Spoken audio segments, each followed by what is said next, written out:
Welcome to the Confessions of a GroupX Instructor podcast. For group exercise junkies and enthusiastic classgoers, we'll explore and uncover authentic, thought-provoking, and heartwarming industry education and inspiration from entertaining, badass fitness pros. And now your host, creator of Warrior Rhythm, Warrior Strength, Warrior Combat, Warrior Revolution, and Warrior Kids Group fitness brands, Ellen DeWord. Here we grow.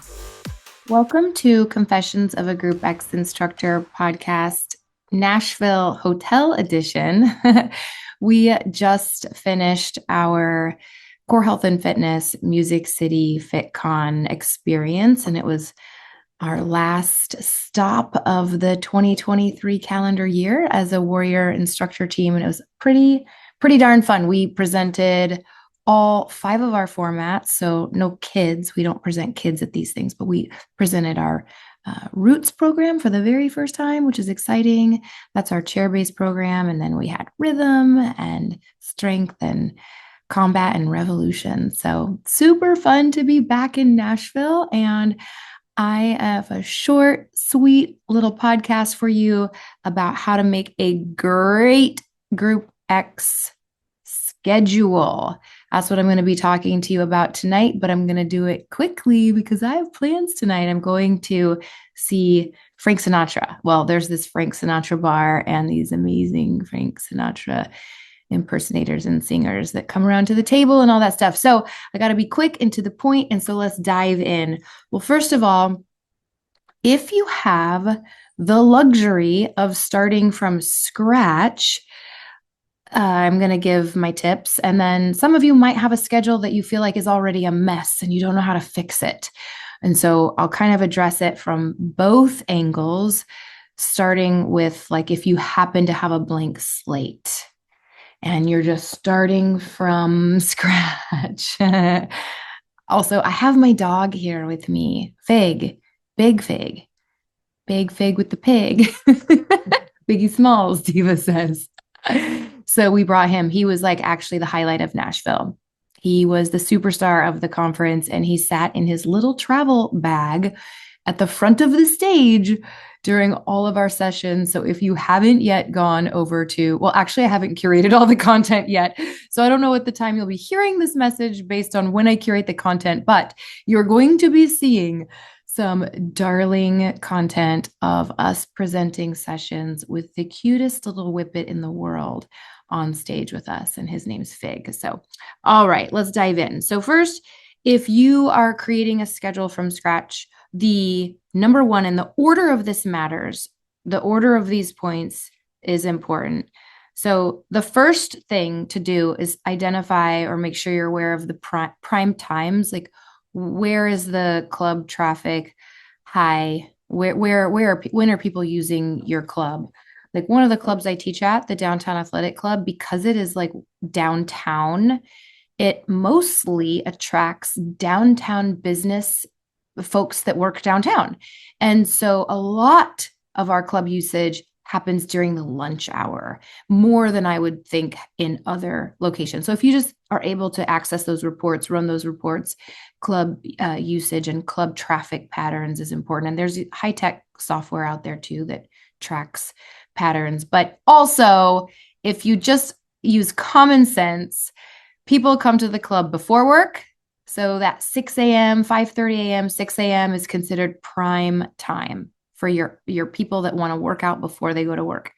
Then 9 a.m. is also a prime time that tends to attract moms that drop their kids off at school and want to go get their workout out of the way on their way home. So 9 a.m. is a prime time. Noon, lunch hour classes is prime time. So 12 o'clock, prime time. And then after work, of course, is prime time, except on Friday nights. People don't want to come to the club on Friday nights unless you have some strange anomaly situation. Friday night class is not usually a great time spot, but prime time Monday through Thursday night. So 5:30 p.m. or 6 p.m. in that ballpark.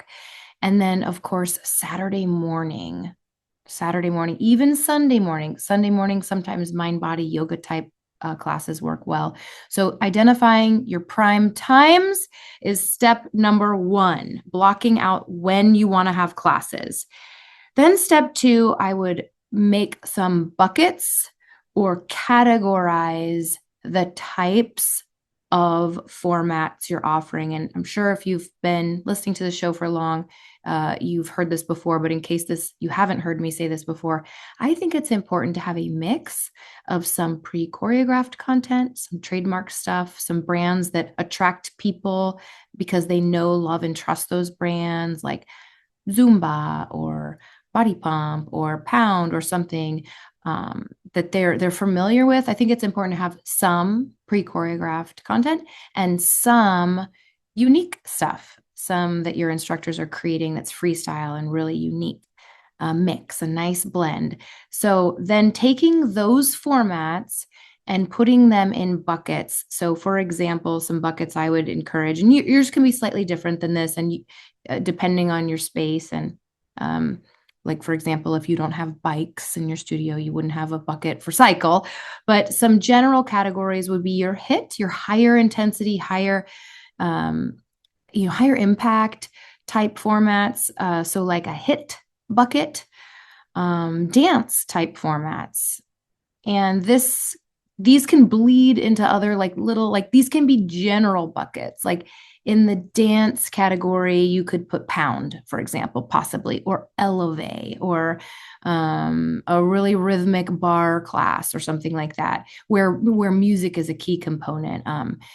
I would even consider my Warrior Rhythm format something that you would put in that bucket, like where people that love to move to music go to class. So your HIIT bucket, your higher intensity athletes, your dance or music, key component bucket, then your mind body bucket. So yoga, Pilates, Tai Chi, Qigong, stuff like that. And then cycle, although cycle could also fit under the HIIT category if you wanted it to. So some of these buckets you can kind of make customize. Your active aging, things that would appeal to your senior population and your special populations. So a bucket there that could include water aerobics if you have a pool at your facility. And then finally, your weightlifting, your lifting formats. All right. So again, some of the things aren't going to fit neatly into one of those, but your general categories is important. Then once you have your prime times blocked out and your categories identified with which formats fit where in those general buckets, I would recommend maybe color coding those buckets, like your high intensity HIIT classes, maybe red, like red, like hot and sweaty. So color code your buckets and then think about those time slots and where you would want to put what. Like, for example, Sundays are great for mind body. So if you've color coded that bucket purple, put a purple block maybe on Sundays at 10:15 in the morning or 9 a.m. or something like that. Let's see about color coding. Thinking people are going to want to get some strength training in after work. They're going to want to get some strength training in at that 9 a.m. They're going to want to get some strength training in at that early before work, some cardio, so some HIIT, maybe some cycle, and really kind of balance out, spread out in a way that makes sense so that it looks like, a rainbow in there on your calendar. Now, you don't have to have equal amount of colors. It doesn't have to be an equal amount of HIIT to mind body to dance to it, because that can relate more to the appetite of your members. So not all clubs are the same, and not all memberships are the bases are the same. So some clubs are like really into dance, and some clubs are really into mind body and yoga. So it doesn't have to be equal where you place those, but spread them out in a way that makes sense. Okay, number 3, back on the number 1, the prime time, I forgot to say mid-morning. If you have the budget for some other classes beside those hardcore prime times, There's also some other like mid mornings, 10:15, 10:30 a.m., 1 p.m., like a late lunch hour. Also, if you have the demand, some after work after that 5:30 or 6 p.m. time slot. So something more like at the 7 o'clock hour, again, depending on demand, can be nice too, like slightly off peak times. Okay, like no classes, 3 p.m. on a Sunday. That kind of thing. All right, so back to then you have your color code, then complementary formats. For example, Tuesday, Thursday weightlifting, or Monday, Wednesday weightlifting. Oh, that's my timer going off saying hurry up. Frank Sinatra is waiting. All right. So, number 4, after you've kind of figured out complementary formats on the schedule and where they would go: Tuesday, Thursday night, Monday, Wednesday night, Monday, Wednesday, Friday lunch hour, classes that complement nicely. After you've done that, that was step number 3. Step number 4 is to like identify your talent. Who are your instructors? When are they available to teach, and what do they teach? And I'm no longer a fitness director because my life is too crazy with Warrior full time. But when I was a director, I like to ask all my instructors, if you could wave a magic wand, when would you teach? What is the perfect schedule for you? I liked knowing that about all of them. So kind of getting a grip on your talent. Who are your instructors? What do they teach? And when are they available is step number 4. Remember, the order of this matters. Don't start there. You want to start by having a perfect dream schedule template and then plug in the talent. All right. So I'm going to get into some minutia and kind of wrap things up quickly. If you already have a schedule, the gaps in it. If you don't have gaps in it, create gaps in it. And what I'm talking about is like the 15 minutes between classes. I know there's a temptation sometimes for clubs to have classes like on the hour perfectly neatly, so it looks neat on a cell, like classes at 9 and 10 and 11 and 12 and 1. But if you are omitting time for your instructors to get properly set up, catch their breath, meet and manage the expectations, and welcome the new members, and have bonding magical moments right after class with your students, then you're robbing your program of the most important magical part of group fitness, which is the community piece, because most of that magic of community is built right before class and especially right after the class. Not to mention that setup time is so important. So if you are hellbound and determined as a group fitness director or manager or owner operator to have classes at 9 a.m., 10 a.m. on the hour, then you're going to be wanting to run 45-minute classes. 50 max. Okay. But not back to back. It's so stressful. And everyone comes in with their hair on fire. Everyone's leaving with their hair on fire, and nobody's able to make magical connections before and after. Okay, moving on. Frank Sinatra's coming. Frank Sinatra, let's go. So keep or create gaps. Go for a galaxy. So if you have a rock star instructor that wants to teach Monday, Wednesday, Friday at 9 a.m., it would be better if you mixed in some other talent in there too. Maybe give that rock star one of those days. 2 max, but you don't want to have one instructor dominate a time slot, because what if they get injured? What if they take a maternity leave? What if they move? What if they quit? And then the whole entire time slot could get wiped out. It's better to have fortify it with some other talent in there. And it's better for the members too, to be learning from other instructors and other styles. So try to avoid the temptation to give rockstar instructors the monopoly on any single time slot. Spread it out, create a galaxy and not a star, not individual stars, I should say. Another tip is you can survey the members to find out what they are most interested in. Keep in mind that sometimes members don't even really know what's best for them or what they might love the most, but it is important to survey them and to ask how long do they like their classes, what formats do they like, what time of day do they like to work out, that kind of thing. But again, you might know as a group fitness director or manager, like something that they would love that they've never been exposed to. So always trust your gut. Okay. So then build for the future. And this has to do with like also not letting all your rock star instructors or your veteran instructors, maybe they're your most popular instructors because they've been around forever, always have the future in mind. So take some chances on some new talent, some raw talent, some new instructors that you believe in, giving them some chances in those prime time slots and building them up. All right, moving on and almost finished. Maintain control of your schedule. And to do this, you have to have a robust team of instructors. Where you can get your back up against a wall is when your team is too thin. You don't have a big, strong, robust team of talent. And then you have instructors that might be giving you ultimatums like, I'll only do this class if you give me this one too, or I'll only do those classes if you give me a pay raise. And by the way, I do think instructors are generally underpaid and deserve more money. So this isn't in any stretch about saying instructors shouldn't want more money because I think they deserve more money. But I don't think it's cool when a manager is in a position where they're given an ultimatum because they didn't have a staff that they could be like, if you can't do it, then we'll have so and so else, so and so do it. So keep control.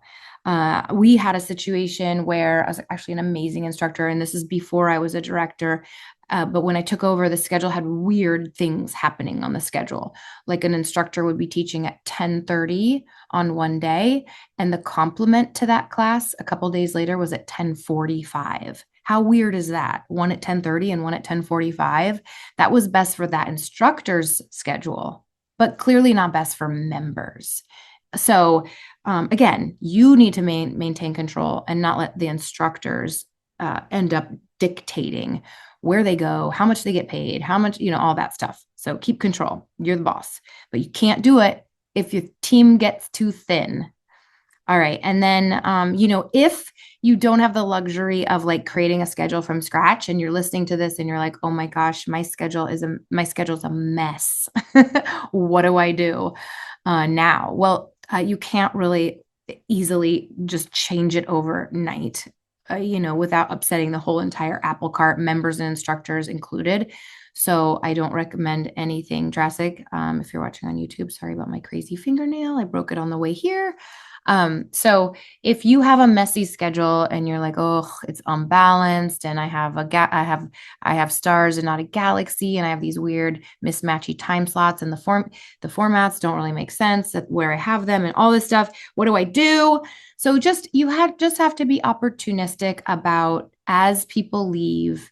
And as you're refining at those seasonal times of year, always kind of scaling back classes in the summer, always adding in new formats in the fall and especially the new year, that you're taking opportunities to make corrections that will kind of align with the tips that I listed already. So quick recap, because I got to go. If you are starting from scratch, it's prime times first. Categorize the modalities and figure out where you want the modalities and how much of each modality you want on the schedule, and then plug in the instructors once you know their specialties, their availability, and their interest and commitment to time slots. And make sure you're putting complementary formats, of course, in there. Keep gaps in the schedule. Go for Galaxy. Survey your members. You can do that annually, semi-annually. I think quarterly is a bit white noise-ish, but and then build for the future. Take some chances on some raw talent and mix up the blood in there. So it's not always just the veterans in there at those prime times, those best boardwalk and park place classes, and then maintain control as the boss and keep a large team so that you can stay in control of the schedule that you want. Okay, everybody, that's all I've got for you tonight from Nashville. Thank you so much for listening. Please make sure you share the show, that you rate the show, that you follow Confessions of a GroupX Instructor on Instagram, and all that jazz. Have a great week. Happy teaching. Thank you for joining in on the Confessions of a GroupX Instructor podcast. If you're interested in becoming a warrior instructor, go to warriorinstructors.com. But if you want more and found this episode amazing, please give us a rating. And with a simple click to subscribe, we'll invite you back to our next episode. So remember, be brave, be bold, be blessed. And above all, listen, learn, love.